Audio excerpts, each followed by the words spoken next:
उपस्थित असलेले माझे सर्व धम्म बांधव भगिनी, या सर्वांना जय भीम करून आज महेश बाबू गमरे त्यांचा 4 वर्षापूर्वी निधन झाला। हा त्यांचा 4था स्मृती दिन आहे आणि त्या निमित्ताने सम्यक कोकण कला मंच या ठिकाणी उपस्थित झालेला आहे। बंधू आणि भगिनींनो, सम्यक कोकण कला मंच ते सर्व कलावंत विनोदजी धोत्रे, परत रवींद्र गमरे, मारुती शेलार, आमचे दादा समीर जाधव, मोशे इंगळे, तसंच महेंद्र तांबे आणि माझे मिस्टर मोहन थोरात, हे सर्व कलावंत या ठिकाणी मी मीनाक्षी थोरात उपस्थित आहे आणि महेश बाबू गमरे यांच्या पत्नी आमच्या मीना वहिनी। बांधवांनो, मी 1994 सालापासून त्यांना ओळखते। छोटीशी होते त्यांच्या समोर मुलीसारखी आणि आमचे संबंध एवढे आहेत की घरापेक्षा जास्त संबंध आहेत आमचे। एक जरी मी कोकणातली नाही, पण हे सर्व माझे कोकणातलेच बांधव आहेत। कारण आज मी जे काही आहे ते मला ह्या कोकणाने घडवलेलं आहे। भले माझ्या माहेराने नाही, माझ्या सासरने नाही, कारण आज या ठिकाणी आमचे दादा विश्वजित गायकवाड साहेब हे अख्ख्या महाराष्ट्रामध्ये जाऊन प्रत्येक कलावंताला, खेड्यातला असो शहरातला असो, कुठलाही छोटा असो मोठा असो, त्याला घरापर्यंत पोहोचवत आहे। त्याला म्हणतात समाजकार्य। बाबासाहेबांचे त्यांच्यावर फार मोठे संस्कार आहेत आणि म्हणून म्हणायचं आहे, परवाच्या दिवशी मला अनिलने फोन केला। अनिल आमच्या सम्यकमध्ये प्रत्येक कार्यक्रमात हजर असतो आणि आता सुंदरसा कवी लेखन सुद्धा करत आहे। आमची ताई शीतल, नुकतंच लग्न झालं होतं तेव्हापासून मी ओळखते। अनिलचं लग्न, त्याच्या लग्नात मी होते। दुसरा बाबू, त्याच्या लग्नात मी होते। दादांचे वडील वारले, त्यांच्या गावी परतुरी या ठिकाणी कार्यक्रम केला, त्यावेळेला आम्ही सर्व कलावंत होतो आणि म्हणून अशा आठवणी भरपूर आहेत। एवढे आहेत की जेवढं सांगू तेवढं कमी आहे। आणि माझे त्यांचे सामने काय बघाल तुम्ही, कुठे तो आनंद शिंदे, कुठे मिलिंद शिंदे, कुठे महेश बाबू। कारण प्रति प्रल्हाद शिंदे म्हटला की लोक असं वाटायचं की खरोखर प्रल्हाद शिंदे आलाय। माझे आणि त्यांचे कार्यक्रम एवढे झालेले आहेत की विचारता सोय नाही। आणि त्यांना कलाकार पण असे भेटलेले होते बंधू आणि भगिनींनो, त्यांचा प्रामाणिकपणाचा फायदा घेत होते। कारण का महेश बाबू मोकळ्या मनाचा, मोठ्या मनाचा, पैशाचा विचार नाही। चलो भाई प्रोग्राम आहे, पहिले हे लोक हॉटेलमध्ये नेणार, पहिले इथे नेणार, तट होणार, नंतर पोटभर खाणार आणि गाताना मात्र मग इकडं तिकडं करणार।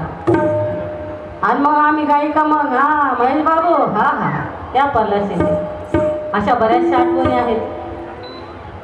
ज्यावेळेला बांधवांनो पहिल्या वेळेला महाडमध्ये गेलो, कार्यक्रम होता कुंबळेला प्रकाश कासारे, सुरेश मोरे, गंगन मामा, हे त्यांच्याबरोबर खानसाहेब, माझ्याबरोबर छोटी मोठी वाजवणारी पार्टी। ह्या लोकांनी महाडमध्ये रात्रीचे 9 वाजवले दारू पिऊन आणि जेवण मटण खाऊन। शेवटी स्टेजवर महेश बाबूचा पहिला कार्यक्रम, वंदनगीत सुरुवात, वाजवणारे कुठे पडले आडवे होऊन। अरे थोराताई काय करायचं, मी काय करू, परत पापलेट त्यांना। शेवटी म्हटलं चला माझे वाजवणारे आहेत, तुडके मुडके आहेत, वाजवा। तिथे सावरलं, परतुरीला गेलो। मला खूप खुशी झाला बांधवांनो, कारण त्यावेळेला कव्वाली काय असायची आणि आताची कव्वाली काय आहे। कव्वालीला साधन नव्हतं, आम्ही डोक्यावर सामान घेऊन जाणारी लोक आहोत। आता गाडीशिवाय कव्वल गाडीत बसत नाही. पहिले वाजवणाऱ्याचे पैसे नाही, पहिले गाडीचे पैसे विचारतो आणि मग तो कव्वल कार्यक्रम घेतो. पण आम्ही बांधवांनो 3-3 डोंगर चढून कडेवर लेकरू, एका काखेला पाण्याची वॉटर बॅग आणि डोक्यावर गाण्याची पेटी, ही मीनाक्षी थोरात. कारण कलावंत हा जातीवंत कलावंत तो म्हणजे महेश गमरे. आणि मी माझ्यासारखी तुडकी मुडकी अजून जगली. किती कार्यक्रम आहे, कुठे गेले मानवतीस ना आवाज बसला. किती कार्यक्रम केले, म्हणजे चोरून चोरून कार्यक्रम करतात. नाव सांग बा. वेद साळवी या बालकाकडनं 100 रुपये धम्मदान आला. आणि मग असे कार्यक्रम केले. परतुरीला ज्यावेळेला गेलो मला खूप उशीर झाला. मी उतरली, गुहागरला उतरली. तिथून जाणार कसं, परचुरीला जायचंय, जाणार कसं. बांधवांनो गावात 10-11 वाजले तोपर्यंत महेश गमरे स्टेजवर गेले नाही परचोरीला, कारण त्यांच्याकडे वाजवणारेच नव्हते. मग गाणार कसं, गाववाले नाव ठेवतील भाऊकी लोक. आणि मग मीनाक्षी थोराची वाट बघत होते, कधी येते हिच्याकडे वाजवणारे, नक्कीच आहे. आणि मी त्या गुहागरला गावात तिकडे गेले, तिथे लोक झोपलेले होते, त्यांना उठवलं. बाबा आम्हाला काही का असं ना, आम्हाला एक साधन करून द्या. त्यांनी डायरेक्ट ट्रकच काढला. आणि ट्रक काढलं, म्हटलं आता आम्ही एवढेच लोक आहे, 8-10 लोक, एवढा ट्रक कुठं नाही, आम्ही पण गाववाले बसतो ट्रक मध्ये, कार्यक्रम बघायला येतो. आणि गेलो आम्ही. ट्रक आला, कोणाचा ट्रक आला तर बाईचा ट्रक आला.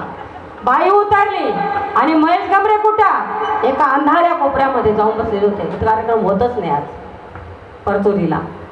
जेव्हा बाईची पार्टी आली, बाईचं जेवण बिवण वाढलं, बाईला चिकन बिकन खाऊ घातलं, मस्तपैकी जेवलो. आणि मग महेश गमरेला बसवायचं गायकाला, गायक वाजवणारे कुठे. शेवटी गावातले बांद्र्याला ते कामाला एक कोर्टात, भाचा बंदूक कोण तुमचे आहेत, त्यांनी आणलं वळून अंधाऱ्यातून. बोले काय रे बाबा बाई आली. अरे बोले माझ्याकडे वाजवणारे नाही. मी काय बोले माझे वाजवणारे घ्या पण कार्यक्रम करा. माझे वाजवणाऱ्यांनी तो प्रोग्राम हँडल केला. तेव्हा महेश बाबू थोडा याच्यात आले, नाही तर ते एकदम हातभर होऊन जायचे. कोणी एखादी कलाकार त्यांना दगा देत असाल ना, त्यावेळेला महेश बाबू एकदम, कारण एवढा मोठा खानसाब होता त्यांच्या एक आठवणी नुसार. गेला हरी कुण्या गावा, एक शब्द, गेला हरी कुण्या गावा, कुणाला नाही कसा ठावा, घुमे ना गोकुळात पावा, उडतो डोळा डोळा बाईनावा, उडतो डोळा डोळा बाईनावा. हे त्यांची गाणी होती. एक रमाई जन्मा यावी, हे त्यांची गाणी होती. उड जाएगा एक दिन पंछी रहेगा पिंजरा खाली, हे महेश बाबूचे गाणे होते.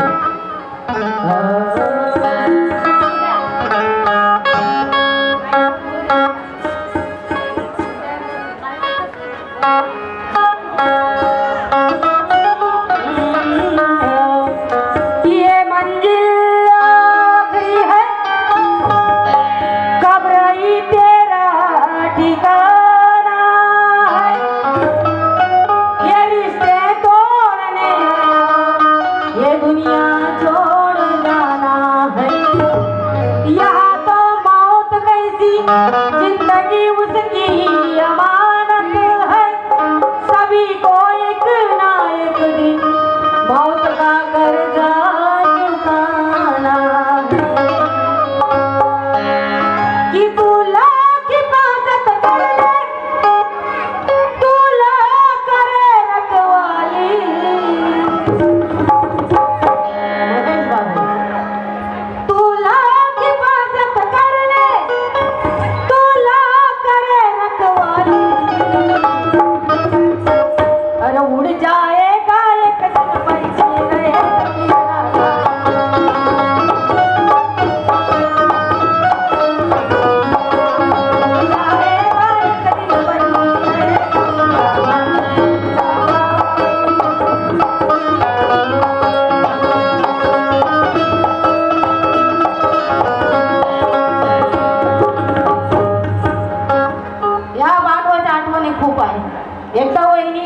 दादा महाडमध्ये आले. सम्यकचा कार्यक्रम होता. मी गायली आणि कार्यक्रम बंद केला. वहिनी खाली आल्यानंतर माझ्याशी एवढी भांडली. हा तुमचा दादा आला त्याला गायला दिलं नाही. एवढ्या लांब आलो आम्ही नवरा बायको, मी कधी येत नाही. जाऊ द्या वहिनी, आता हा माझ्या हातात नाही, हे सम्यकवाल्यांचं काम आहे. आनंदराज आंबेडकर आले आणि सुंदर कटारिया, आनंद खारंडे या बांधवांकडनं सप्रेम भेट आली. अशा बऱ्याचशा आठवणी आहेत, सांगत तेवढं कमी आहे. पण मी माझ्या गीतातून दादांना एक या कोकणाने जे काय मला दिलेलं आहे ते माझ्या सख्या आई बाप्पांनी पण मला दिलं नाही. जे या सम्यकने दिलं आहे ते मला कुठल्या लोकांनी दिलं नाही. म्हणून म्हणायचं आहे, काय म्हणायचं आहे की ह्या भावंडांनी, या कोकणातल्या भावंडांनी मला खूप जपलं. इतर गायिकांचं सोडून द्या, भले आज कार्यक्रम नाहीये, पण बाबासाहेबांच्या पुण्याईनं, डॉक्टर बाबासाहेब आंबेडकरांच्या, गौतम बुद्धांच्या यांच्या पुण्याईनं आज मी सुखाने पोटभर खाते. भले तब्येत अशी आहे, आता डायबिटीस हे काय सांगून येत नाही. दादा काही लय मोठ्या आजारी नव्हती, थोडासा त्यांना होता. नाडी बघूनच राजा भाऊ गमरेंनी सांगितलं होतं की तुमचा असा असा प्रॉब्लेम आहे. ते बोले हा जाऊ द्या, काय करायचंय खाऊ पिऊन मजा करून घ्यायची, असं दादांचं बोलणं होतं. कारण हे नातं असं आहे बांधवांनो, पैसे देऊन पण मिळत नसतं, पैसे देऊन पण नातं मिळत नसतं. एवढं मी या कोकणाला नातं दिलेलं आहे. ते पण अगदी माझ्या आई वडील विसरून, बहीण भाऊ आई वडील सगळे मी कोकणातच बघितलेले आहे. म्हणून म्हणायचं आहे, एक सुंदर विषय सादर करते आपल्यासमोर.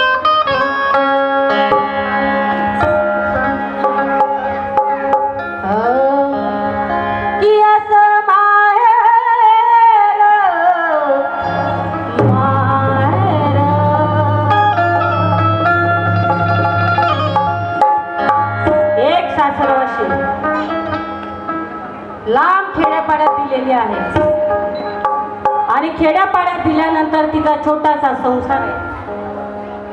मुन्ना बराडे या बांधवाकडनं सप्रेम भेट आली. छोटासा संसार आहे, सुखाने आहे, 2-4 लेकरं आहेत, नवरा आहे, सासू आहे, सासरे आहे. त्या काळामध्ये जसं मी आता माझ्या काळातलं सांगितलं की 1994 मध्ये डोक्यावर पेटी घेऊन मी 10-15 वर्ष अशीच वाहिली. नंतर गाडी 2010 पासून बघायला लागली. 35 वर्ष गेली बांधवांनो माझी या कोवाले क्षेत्रामध्ये. आणि म्हणून त्या काळामध्ये ती सासरवाशी सकाळी उठायची, जात्यावर दळण दळायची आणि जात्यावर दळण दळून ती न्यारीला भाकर बनवायची, नवऱ्याला शेतावर घेऊन जायची. आता तसं राहिलं नाही. आता काय राहिलं, सकाळी उठायचं, डबा बनवला नवऱ्याचा तर बनवायचा, आणि नाही बनवला तर त्याला सांगायचं बाबा आजच्या दिवस खा, तू तुझा वडापाव खाऊन घे, संध्याकाळी आला की तुला देवाला व्यवस्थित देते. तो जमाना वेगळा होता. आणि तो आता आम्ही गाणं बोलतो, हे वाजल्याशिवाय आम्ही गाणं बोलत नाही.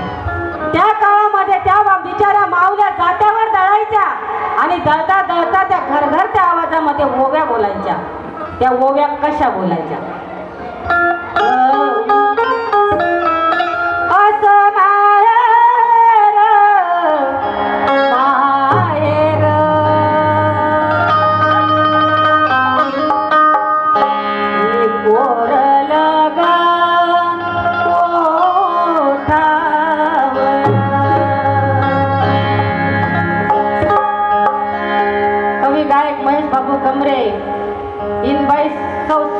सुरेख साळवी, नातू अरहंत अनिल गमरे, नात तन्वी कासारे यांच्याकडनं मज भगिनीला 500 रुपयाचं धम्मदान आलेलं आहे. धन्यवाद. कारण त्या काळातली ती सासरवासी. आणि म्हणून ह्या भावासाठी मी काय करत आहे,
नाथ यांच्याकडनं 100 रुपयाचं धम्मदान आलेलं आहे म्हणून म्हणायचं आहे.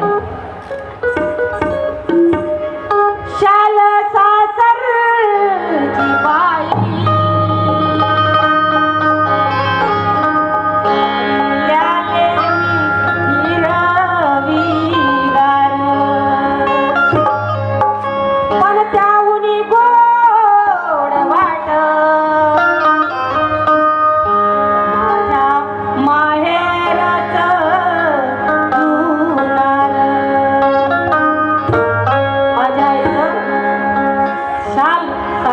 जरी हिरवी नवी कोरी असेल पण त्यापेक्षा माझ्या आईचं सासरचं लुगडं माझ्या आईचं जुनं पुराणं जरी असेल तर ते मी अंगावर घेतलं तर शांत झोपी नाही. म्हणून ती भगिनी काय म्हणते, कधी ना कधी या बहिणीची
आरामदायक जातात पण तेव्हाचे भाऊ कसे जायचे.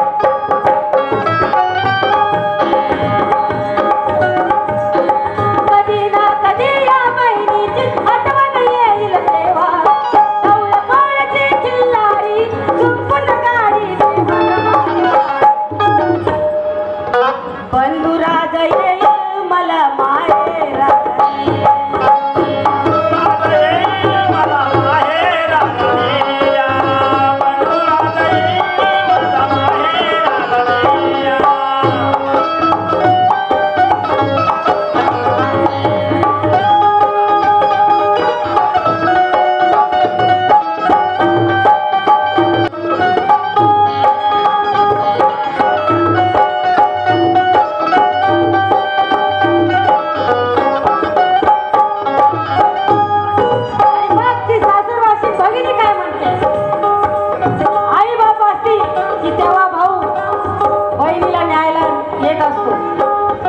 आई बाप नसतील तर माया फार कमी होऊन जाते. आणि म्हणून काय म्हणायचं आहे,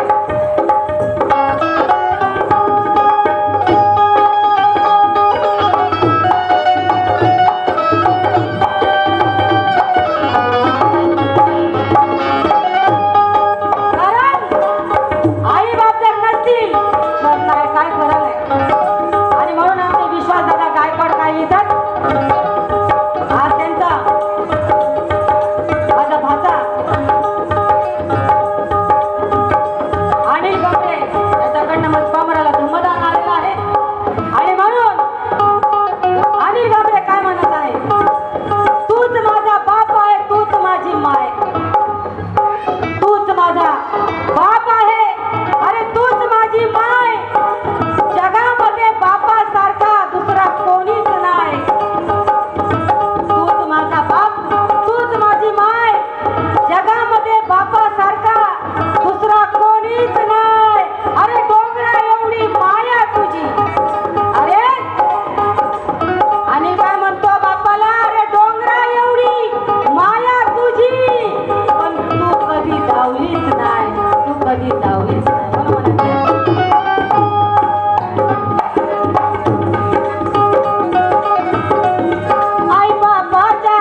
आहेत, मी त्यांची गाणी ऐकलेली आहे.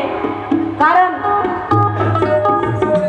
कार्यक्रम जोरात चालू आहेत त्यांचे, माहिती आहे मला. पण आता कसं वाटतं, आमच्या बरोबरीचे जे गायक होते ते गायक होते. आता ह्या मुलांबरोबर आमच्या सारख्यांनी काय गावं. एक उदाहरण सांगते. आता जर या मुलांना आम्ही यांच्याबरोबर सामने घेतले तर हे आम्हाला आई म्हटले, आम्ही बाळा म्हटलं तर चालेल का हा सामना. लोक म्हणतील हो काय मायले का तुम्ही नाटक चालले. पण आमचा काय कसं होता, एकदा असं झालं, बांद्र्याला आंबेडकर रोडला आमचा कार्यक्रम होता. महेश बाबू गमरे आणि मीनाक्षी थोरात, झकास कार्यक्रम, मेन रोडवर कार्यक्रम. आता महेश बाबू काय जंक्शन मध्ये एकदम धनाधन आणि मीनाक्षी थोरात. आम्ही कधीच रडून प्रोग्राम केले नाही, दोघं बहीण भाऊ हसूनच प्रोग्राम केले. बोलता बोलता पहिला टर्न झाला, त्यांचा टर्न झाला. दुसऱ्या टर्नला महेश भाऊ मला काय बोलले, ए पोरी, बस एवढाच हिशोब. आय पोरी, मी तो शब्द अख्खा रात्रभर माझ्याकडे माईक आला की म्हणून ओ पप्पा, बस. महेश गमरे फक्त एवढंच बोलायचे, ओ पप्पा, बस. याच्यावरच आमचा प्रोग्राम रात्रभर. कारण पप्पा आणि मम्मी बोलायचंच नसतं स्टेजवर, पण त्यांना एवढं पण इतकं भोळे होते की स्टेजवर बाईला ओ बाई किंवा ए मीनाक्षी तर कधी उघडून बोलला नाही तो व्यक्ती.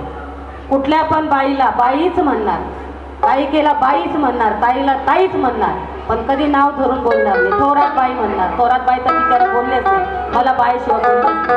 आणि त्यांनी जे मला स्थान दिलं होतं, सल्लागार होते सम्यकचे, पण मला जर कोणी त्या सम्यक मध्ये एक शब्द जरी बोलले तरी महेश बाबू गमरे मीनाक्षी थोरातला काय बोलायचं नाही, माझी बहीण आहे, हक्काने हे लोक सांगते, हक्काने सांगायचे. आणि तो व्यक्ती गेला तर असं वाटतं ना मला, त्या सम्यक मध्ये पण असं वाटतं की माझा कोणीतरी जवळचा माणूस गेलेला आहे. आणि म्हणून हा शेर, मुलाचा अनिलचा शेर परत व्हावं असं महाराष्ट्राचे सुप्रसिद्ध गायक रवींद्र गमरे यांनी सांगितलं.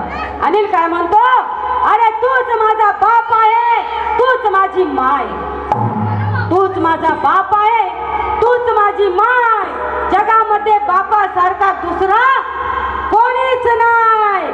अरे डोंगरा एवढी माया तुझी, बाप्पाला म्हणतो डोंगरा एवढी माया तुझी, पण तू आम्हाला दावलीच नाही, तू आम्हाला दावलीच नाही. म्हणायचं चला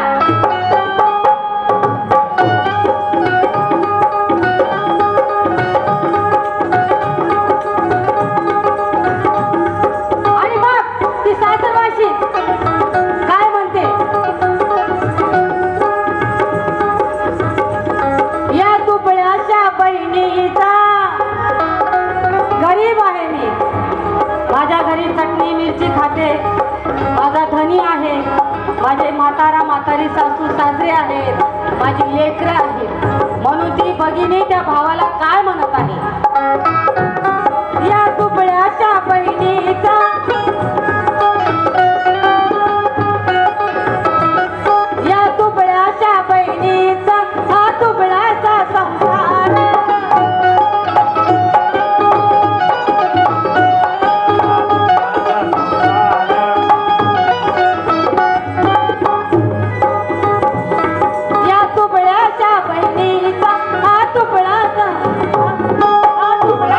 संसार हा दुबळाचा संसार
धम्मदान आलेलं आहे. आणि बाळांनो, तुम्हाला मी एकच सांगते, जरी महेश बाबू कमरे तुमचे पिता जरी असले तरी माझा भाऊ होता. तसंच काही असलं कधी मला आवाज द्या. अनिलला पहिल्याच सांगितलं, कधी आवाज द्यायचा. आता वहिनी गावाला होती असं मला कळलं. आता गावचं घर बांधलं, एकदा सम्यकला गावाला पण आपण नेऊया, तिथं पण जाऊया. आणि जोपर्यंत मीनाक्षी थोरात आपल्या लोकांना कधीच विसरणार नाही, मोरस्तोपर्यंत विसरणार नाही. कार्यक्रम भेटू द्या नाही तर नका भेटू देऊ. भगवंताच्या कृपेने, भावा बहिणींच्या आशीर्वादाने मी सुखात आहे, माझा नवरा सुखात आहे, मी सुखात आहे. अशीच ही पण जोडी होती. पण काय दुर्भाग्य, आणि आम्ही एवढे करंटे लोक आहोत, कारण तो करंट कोरोना आला आणि आमच्या महेश बाबूला घेऊन गेला आणि त्याच्यामुळे आम्हाला सुद्धा येता आलं. कधी गेले, कधी काय झालं, जेव्हा व्हॉट्सअपला बघितलं फोटो, मनात अशी हसकन झालं की अरे बापरे, एवढा मोठा कलाकार. कारण तो कोरोना आला नाही, आणल्या गेला होता. बांधवांनो, कारण घ्या 2-2 लसी, घ्या 1-1 लसी. तशा त्या लसी दिल्या तसे सगळ्या लोकांना असतात. मिरगी आल्यासारख्या कोवड्यांना कशी मिरगी येते तशा मिरग्या लोकांना आल्या. म्हणून म्हणायचं आहे त्या दादांना आम्ही साधं त्यांच्या दुःखात सुद्धा सामील होऊ शकलो नाही. ऐका, गीताचा शेवट आहे. काय म्हणतात, महाराष्ट्राचे सुप्रसिद्ध कवी गायक जनार्दनजी धोत्रे, कोकणातला हिरा, त्यांचं एक गीत आहे. पण मी माझ्या भावासाठी काय म्हणत आहे, विचारो ना विचारो,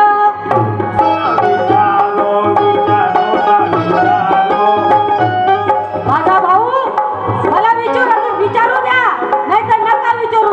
कारण बहीण भावाचं प्रेम एवढं असतं की भावापेक्षा बहिणीला प्रेम जास्त असतं. कारण बहीण काय म्हणते माहितीये, हे भगवंता माझा भाऊ कसा असो, मला विचारू दे नाही तर नको विचारू दे, पण माझं आयुष्य त्याला लागू. प्रत्येक बहीण अशी म्हणत असते. आणि म्हणून त्या बांधवाला काय म्हणायचं,